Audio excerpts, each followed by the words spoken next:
Ciao. So it was the 68th edition of San Remo Festival. Let's talk Italy. Non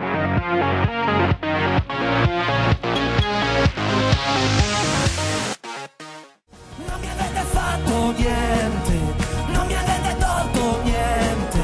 Questa è la mia vita che va avanti, oltre tutto, oltre la gente.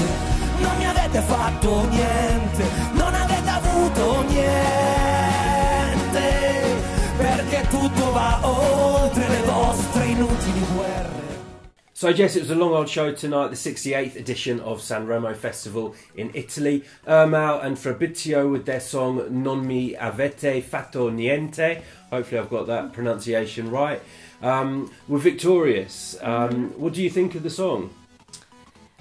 For me personally, I don't love the song. I mean, I don't hate it either, but I don't love it. I think, to me, it sounds very sort of typically Italian. And in, you know, like a very sort of Italian style. You know how much I love Italian music, so I'm happy.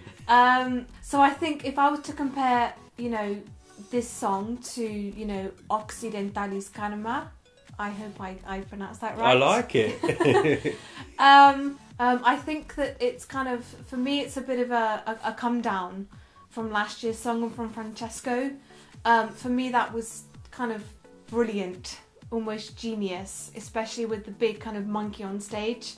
For me personally, it just doesn't compare to last year, and I feel like in terms of kind of, you know, Italy's songs in Eurovision since their return in 2011, for me this one I would say is probably one of their weakest, and I think that definitely if it wants to do well at Eurovision, it needs a revamp. I think the song needs a revamp, the staging, the outfits, everything just needs a bit of a change if it's going to do well. And that's just my personal opinion. But yeah, the song itself, it's sort of, I think the song was quite catchy, you know, and I think, you know, it was, you know, in San Remo it was sung very well by Ermal and Fabrizio, but I still feel like, you know, they kind of need to add something to it if they maybe would want to make top 10, for example. I think the performances at San Remo are generally always quite simple. They kind of haven't got the time between the songs to settle this, you know, these amazingly staged songs.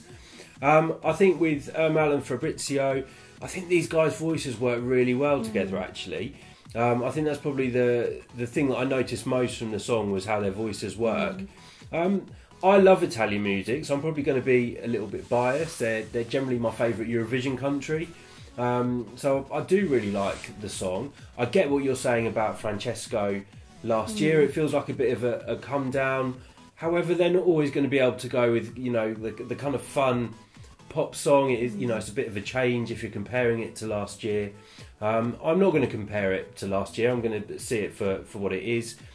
If it does go to Eurovision, we don't know yet whether it will. Some artists do turn down the opportunity. I don't think it will be setting the scoreboard alight, but I think it's a very honest, genuine song, and I love how the guys perform it. I would love to know more about what the song is about. Obviously, you know, I don't understand the lyrics, so I will be looking into that to find out a bit more of the story of the song.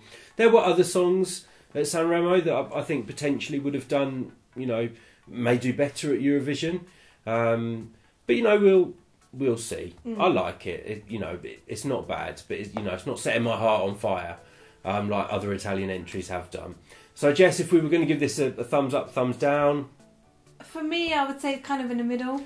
I'm going in the middle as well, and I'm sorry Italy, I always love your songs, but yeah, this is a middle for me. But guys, we would love to know what you think. As always, don't forget to let us know in the comments down there. Don't forget to follow us on social media. And last but not least, don't forget to subscribe to our channel to see more of our reaction videos.